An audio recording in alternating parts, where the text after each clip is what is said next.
किसी ने बड़े कमाल की बात कही है कि आवाज ऊंची हो तो कुछ लोग सुनते हैं, लेकिन अगर बात ऊंची हो तो बहुत सारे लोग सुनते हैं। हाय गाइस, मैं हूं आरजे कार्तिक। एक छोटी सी कहानी। ये कहानी एक लड़के की, 24 साल का लड़का जो सेठ के यहाँ पर नौकरी करता था। उसके माँ बाप इस दुनिया में नहीं थे, जिंदगी बड़ी परेशानी में चल रही थी। वो जाता था, रोजाना पैसे कमा करके घर आता था, खाना बनाता था, खाता था, सो जाता था। एक दिन उसने देखा कि उसने 4 चपाती और सब्जी बनाई, हाथ मुंह धोकर के वापस आया, तब तक 3 बची। दूसरे दिन भी यही हुआ। तीसरे दिन उसने ध्यान रखा और चूहे को पकड़ लिया। एक चूहा मोटा सा चपाती लेके जा रहा था। चूहे को पकड़ा तो चूहे ने कहा कि भैया मेरी किस्मत का क्यों खा रहे हो, मेरी चपाती तो मुझे ले जाने दो। तो लड़के ने कहा बेटा मेरे पास में ज्यादा पैसा नहीं है, सिर्फ 4 मैंने बनाई है चपाती, उसमें से एक तुम ले जा रहे हो, मैं क्या करूंगा, मेरी जिंदगी ने मुझे बेहाल कर रखा है। तो चूहे ने कहा कि तुम्हारे सारे सवालों के जवाब तुम्हें एक इंसान दे सकता है। लड़के ने पूछा कि कौन है? तो चूहे ने कहा कि गौतम बुद्ध हैं, उनके आश्रम में जाओ, उनसे अपनी जिंदगी के बारे में पूछो, वो तुम्हें रास्ता बताएंगे कि करना क्या है। लड़के ने कहा बहुत बढ़िया बात है। चूहे की बात मान ली, गौतम बुद्ध से मिलने के लिए चल पड़ा। सेठ से छुट्टी ले ली 5-6 दिन की। रास्ता लंबा था, रात हो गई। इस लड़के को कुछ दिखाई नहीं दे रहा था। थोड़ी दूर पर एक हवेली दिखाई दी, वहां गया, जाकर के शरण मांगी। हवेली की मालकिन ने पूछा कि बेटा कहाँ जा रहे हो? तो लड़के ने कहा कि गौतम बुद्ध के आश्रम जा रहा हूं, उनसे मिलने के लिए। तो मालकिन ने कहा कि बहुत बढ़िया जगह जा रहे हो, गौतम बुद्ध से हमारे एक सवाल का जवाब लेकर के आना, अगर वो सवाल का जवाब दे दें। तो लड़के ने कहा जरूर, आपका सवाल पूछूंगा, बताइए। तो हवेली की मालकिन ने कहा कि बेटा मेरी 20 साल की बेटी है, जो 20 सालों से एक शब्द नहीं बोली है, बोल नहीं सकती है। बस उनसे पूछ लेना कि ये बेटी कब बोलेगी। ये बोलते बोलते उनकी आंखों में आंसू आ गए। लड़के ने कहा माता जी आप परेशान मत हो, मैं जाऊंगा और आपके सवाल का जवाब जरूर लेकर आऊंगा। लड़का अगले दिन चल पड़ा। रास्ता बहुत ज्यादा लंबा था। रास्ते में उसे बड़े बड़े पहाड़ मिले, ऊंचे ऊंचे पहाड़, बर्फ वाले पहाड़। उसे समझ नहीं आ रहा था कि कैसे पार करूंगा, बड़ी देर हो जाएगी। तभी उसे एक जादूगर दिखाई दिया जो वहां बैठ करके तपस्या कर रहा था। जादूगर के पास गया, उससे बोला कि मुझे गौतम बुद्ध से मिलने के लिए जाना है, रास्ता तो बहुत ही परेशानी वाला लग रहा है, कैसे मैं पार करूंगा? तो जादूगर ने कहा कि गौतम बुद्ध से मिलने जा रहे हो, मेरे एक सवाल का जवाब लेकर के आ जाना, तुम्हें पहाड़ तुम्हें फटाफट से पार करा दूंगा। लड़के ने कहा आपका सवाल बताओ। तो जादूगर ने कहा कि 1000 सालों से यहां पर इसी पहाड़ पर तपस्या कर रहा हूं स्वर्ग जाने के लिए, मुझे समझ नहीं आ रहा कि स्वर्ग कब जाऊंगा। तो लड़के ने कहा ठीक है, आपके सवाल का जवाब लेकर के आते हैं। जादूगर ने छड़ी घुमाई, लड़के को पहाड़ पार करा दिए। मैदानी इलाका आ गया, वहां पर एक बड़ी सी नदी थी। लड़के के सामने फिर से समस्या थी कि अब ये नदी कैसे पार करें। तभी उसे वहां पर एक बड़ा सा कछुआ दिखाई दिया। कछुए से मदद मांगी कि आपकी पीठ पर बैठा करके मुझे नदी पार करा दीजिए। कछुए ने कहा ठीक है।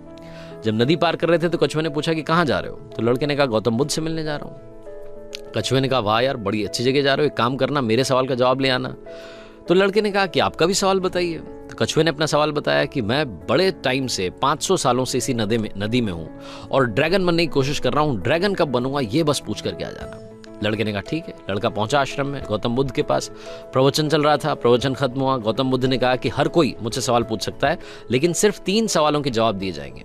अब लड़के के सामने समस्या थी कि किसके सवाल को ड्रॉप करें, किसका सवाल छोड़ें और किसका पूछें।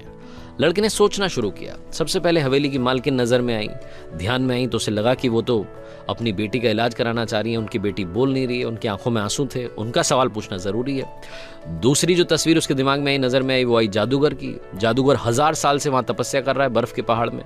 तीसरी तस्वीर आई कछुए की, जो 500 साल से नदी में ड्रैगन बनना चाह रहा है। फिर लड़के को अपनी तस्वीर नजर आई, जो सेठ के यहाँ पर एक लड़का नौकरी कर रहा है। लड़के ने सोचा कि मैं तो नौकरी कर ही रहा हूँ, खाना खा ही रहा हूँ, ठीक चल ही रहा है, थोड़ी और मेहनत करूंगा, कुछ बदलूंगा। इन 3 लोगों की जिंदगी में बदलाव लाना जरूरी है, इन 3 के सवाल पूछने जरूरी है। लड़के ने गौतम बुद्ध से तीनों के सवाल पूछे। गौतम बुद्ध ने जवाब दिया सबसे पहले हवेली की मालकिन के सवाल का। उन्होंने कहा कि उस मालकिन की जो बेटी है 20 साल की, उसकी जैसे ही शादी होगी वो लड़की बोलना शुरू कर देगी। दूसरे सवाल का जवाब देते हुए गौतम बुद्ध ने कहा कि जो जादूगर है उससे कहना कि वो छड़ी छोड़ दे, जिस दिन उसने छड़ी छोड़ दी, छड़ी का त्याग कर दिया, वो स्वर्ग चला जाएगा। तीसरा सवाल था कछुए का। गौतम बुद्ध ने कहा कि उस कछुए से कहना कि अपना कवच उतार दे, जिस दिन उसने कवच उतार दिया उस दिन वो ड्रैगन बन जाएगा। लड़के ने नमस्कार किया, प्रणाम किया, चल पड़ा वापस। रास्ते में कछुआ मिला, कछुए से कहा कि भैया कवच उतार दो। गौतम बुद्ध ने कहा तुम ड्रैगन बन जाओगे। कछुए ने जैसे ही कवच उतारा, मोती ही मोती निकल आया। कछुए ने कहा मोती का मैं क्या करूंगा, आप ले जाओ। लड़के को मोती दे दिए और कछुआ ड्रैगन बन गया। थोड़ा आगे चला तो जादूगर मिला। जादूगर को जाकर के कहा कि भैया आपको छड़ी छोड़नी पड़ेगी, तभी आप स्वर्ग जा पाओगे। जादूगर ने कहा ये लो छड़ी छोड़ दी, ये छड़ी तुम रख लो, मैं स्वर्ग चला जाऊंगा। जादूगर स्वर्ग चला गया। और अब आई बारी तीसरे सवाल की। ये पहुंचा उस हवेली में जहां मालकिन ने सवाल भेजा था। मालकिन से जाकर के बोला कि मालकिन आपका जो सवाल था उसको जवाब मिल गया है, आपकी 20 साल की बेटी की जिस दिन शादी हो जाएगी उस दिन ही बोलना शुरू कर देगी। उन्होंने कहा क्या बात है, तो देर कैसी, मेरे सामने ही तो दूल्हा बैठा है। तुमसे बढ़िया लड़का कौन हो सकता है। लड़की को बुलाया गया, लड़के ने लड़की को देखा, लड़की ने लड़के को देखा, शादी करा दी गई। और जैसे ही शादी हुई, लड़की ने पहली बात बोली कि आप तो वही हो जो उस दिन रात में हमारे यहाँ आकर के रुके थे। लड़की ने बोलना शुरू कर दिया। लड़के के पास में जिंदगी में पैसा आ गया, क्योंकि मोती मोती आ गए, जादूगर की छड़ी आ गई, ताकत आ गई, और शादी भी हो गई। लड़के की जिंदगी सेटल हो गई, सिर्फ इसलिए क्योंकि उसने अपने सवाल का त्याग कर दिया था। इस दुनिया में जो जहाज होता है जब किनारे पर होता है तो सुरक्षित होता है, सबसे ज्यादा सेफ होता है, लेकिन उसे दूसरे किनारे पर जाने के लिए इस किनारे का त्याग करना पड़ता है, लहरों से भिड़ना पड़ता है, मुकाबला करना पड़ता है। इस लड़के ने जब तक अपना सवाल नहीं छोड़ा था, इसको जवाब नहीं मिले थे। ये छोटी सी कहानी लाइफ में बहुत बड़ी बात सिखाती है। अगर आप कुछ कमाल करना चाहते हैं तो त्याग कीजिए उन बुरी आदतों का, आलस्य का। सुबह जल्दी उठना शुरू कीजिए, अपनी लाइफ में जो बैड हैबिट्स हैं उन्हें हटाइए, तभी जाकर के आप कमाल कर पाएंगे। आरजे कार्तिक एक बार फिर आपसे कहेगा, कर दिखाइए कुछ ऐसा कि दुनिया करना चाहे आपके जैसा। हर सोमवार सुबह 9:30 बजे मेरे चैनल पर देखिए एक नई कहानी।